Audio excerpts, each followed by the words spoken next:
जय हिंद दोस्तों, कैसे हैं आप लोग। ये कहानी है एक चोर की जो एक खास पेंटिंग चुराने एक घर में आता है, लेकिन वो चोर उस घर में फंस जाता है और वो चोर उस घर से निकल पाता है या नहीं, जानने के लिए वीडियो को एंड तक देखें। इस कहानी की शुरुआत एक आलीशान घर से होती है। इस घर में एक से बढ़कर एक कीमती पेंटिंग्स लगे होते हैं। इस घर को देखने पर ऐसा लगता है मानो ये घर बहुत बड़े आर्टिस्ट का है। तभी उस घर का दरवाजा खोलता है और नीमो नाम का एक आदमी इस घर में एंटर करता है। नीमो पेशे से एक चोर है। दरअसल यहाँ नीमो दीवार पर लगी पेंटिंग्स चुराने आया है। नीमो इस घर में एक खास तरह की पेंटिंग्स ढूंढ रहा है जिसकी कीमत $3 मिलियन है। नीमो ओकी टोकी पे किसी से बात करता है कि उसे वो पेंटिंग नहीं मिल रहा है। इसके बाद वो बाहर निकलने के लिए दरवाजे के पास आता है। दरअसल ये घर काफी एडवांस लेवल का होता है, इसलिए दरवाजा खोलने के लिए कोड की जरूरत होती है। नीमो अपने साथी से वो कोड पूछता है और जैसे ही वो कोड डालता है वैसे ही पूरा घर में अलार्म बजना शुरू हो जाता है। साथ ही दरवाजा सील हो जाता है। दरअसल उसके साथी ने उसे गलत कोड बताया होता है, जिस वजह से इस घर में लगी थीफ अलार्म एक्टिवेट हो जाते हैं। नीमो अपने साथी से मदद मांगता है,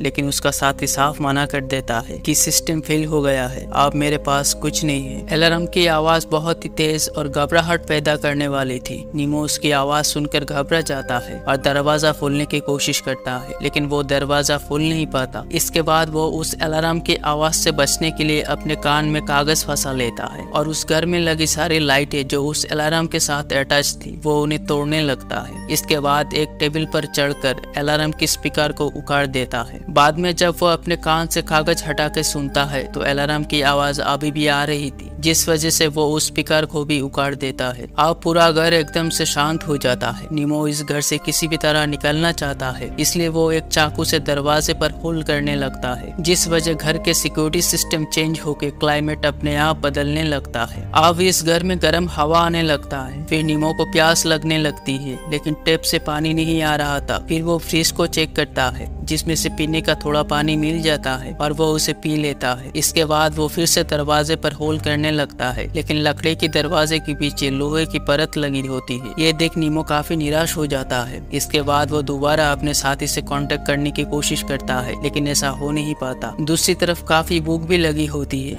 इसलिए किचन की फ्रिज से खाना निकाल कर उसे खाने लगता है। इसके बाद वो बिस्तर पे जाके सो जाता है। अब अगले दिन नीमो हेलीकॉप्टर की आवाज से जागता है और भाग के उस हेलीकॉप्टर को देखने जाता है, लेकिन वो हेलीकॉप्टर इस बिल्डिंग के नजदीक से गुजर जाता है। नीमो काफी मायूस हो जाता है। इसके बाद वो फोन को चेक करता है, लेकिन वो फोन डेड पड़ा था। फिर वो घर के खिड़की को चेक करता है, जिसमें काफी मजबूत शीशे लगे होते हैं। वो उन खिड़की पर वहां रखे कुछ नकली फूड से हिट करता है, लेकिन इससे वो शीशा नहीं टूटता। उस समय नीमो को काफी प्यास लगी थी, इसलिए वो स्विमिंग पूल के पानी को पीने लगता है, लेकिन वो पानी कड़वा होने के कारण वो पी नहीं पाता। इसके बाद वो अपने टी शर्ट को भिगोकर शरीर को साफ करता है। फिर वो मछली की टैंक से पानी को टेस्ट करता है, लेकिन वो पानी भी काफी कड़वा होती। इसके बाद घर के सभी टैप्स ऑन करके देखता है, लेकिन किसी में से भी पानी नहीं आ रहा था। वो टॉयलेट में भी जाके फ्लश करता है, लेकिन पानी यह भी नहीं होता। अब वो अपनी प्यास बुझाने के लिए बर्फ को चूसने लगता है। इसके बाद वो घर के सारे चेयर टेबल को इकट्ठा करके एक दूसरे के ऊपर जोड़कर छत तक पहुंचने की कोशिश करता है, लेकिन उसका हाथ छत तक नहीं पहुंचता। फिर वो जाके इस घर का क्लाइमेट चेंज करने की कोशिश करता है, लेकिन वो डिस्प्ले तो उसने खुद ही खराब कर डाली थी। फिर वो किचन में कुछ खाने के लिए ढूंढता है और उसे एक फूड कैन मिलता है, और जब वो उसे खोलने लगता है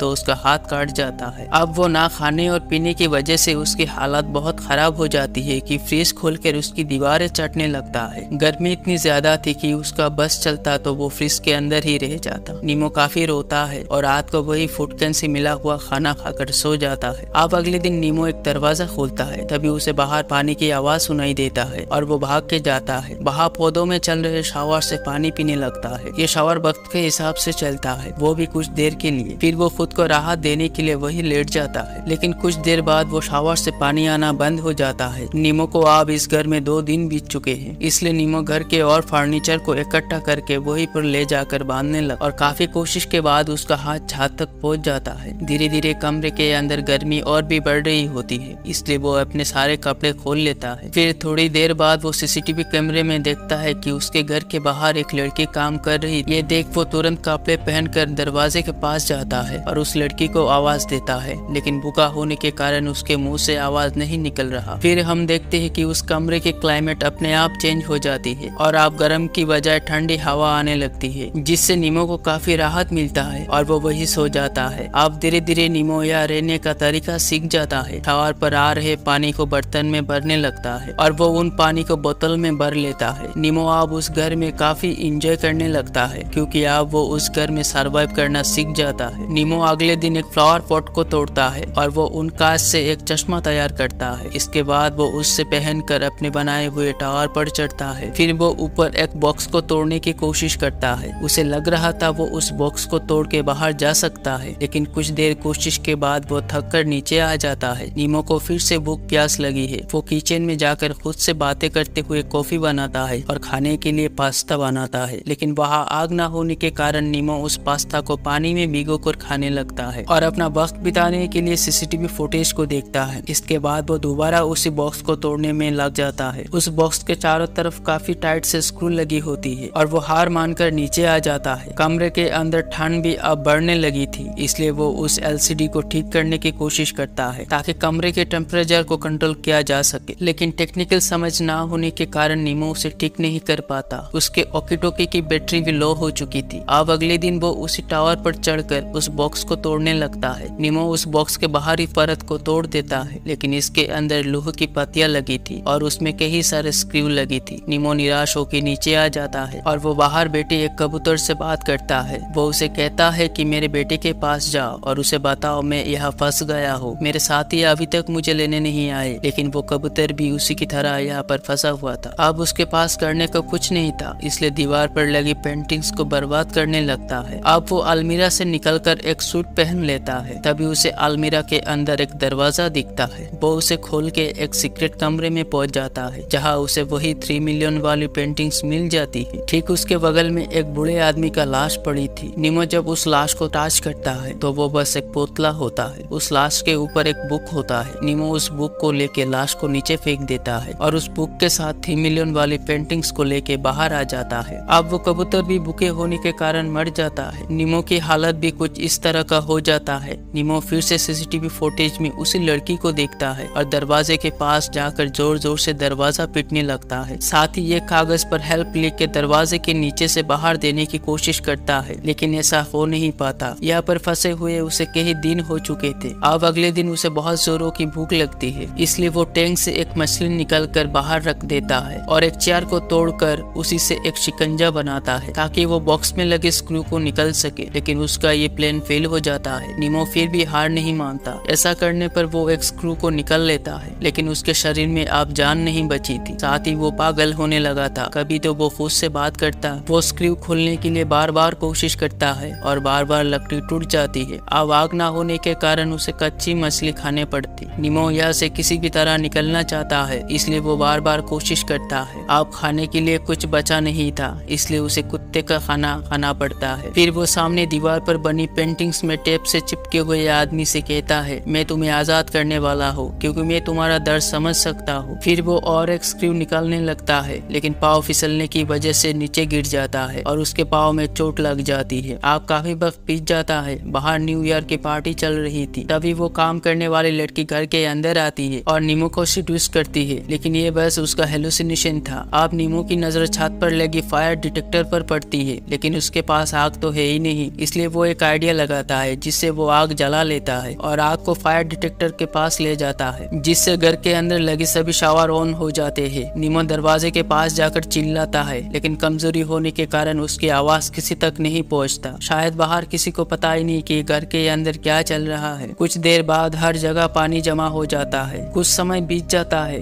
लेकिन नीमो अभी भी हार नहीं मानता। अब तक उसने एक एक करके बहुत सारे स्क्रू खोल दिए थे, इसी उम्मीद में कि उसे बाहर निकलने का रास्ता मिल जाएगा, लेकिन अब वो समझ चुका था कि वो यहाँ से जिंदा बाहर नहीं जा सकता। इसलिए वो दीवार पर एक मैसेज लिखता है, मैं आपके घर में थोड़े वक्त के लिए रहा, मुझे माफ करना क्योंकि मैंने आपका घर बर्बाद कर दिया है। ये आपके लिए घर होगा, लेकिन मेरे लिए एक पिंजरा जैसा है। अब मैं आपका घर छोड़कर स्वर्ग जा रहा हूँ। इसके बाद वो आखिरी बार उस टावर पर चढ़ता है और बार बार एक ही बात दोहराता है, मैं पहाड़ी पर स्वर्ग जा रहा हूँ। फाइनली वो उस बॉक्स के शीशे को खोल लेता है और वहाँ से बाहर निकल जाता है, क्योंकि बॉक्स में से जो लाइट आ रही थी ये नेचुरल थी, यानी कि इसके ऊपर कोई लाइट नहीं थी, बल्कि सूरज की उजाले उस बॉक्स से होते हुए अंदर आती थी। और इस बात को नीमो पहले से जानता था, इसलिए उसने अपनी हिम्मत नहीं हारी थी और वो उसी बॉक्स से होते हुए बाहर चला गया। दोस्तों, परिस्थिति चाहे कितनी भी मुश्किल क्यों ना हो, हार कभी मत मानना चाहिए।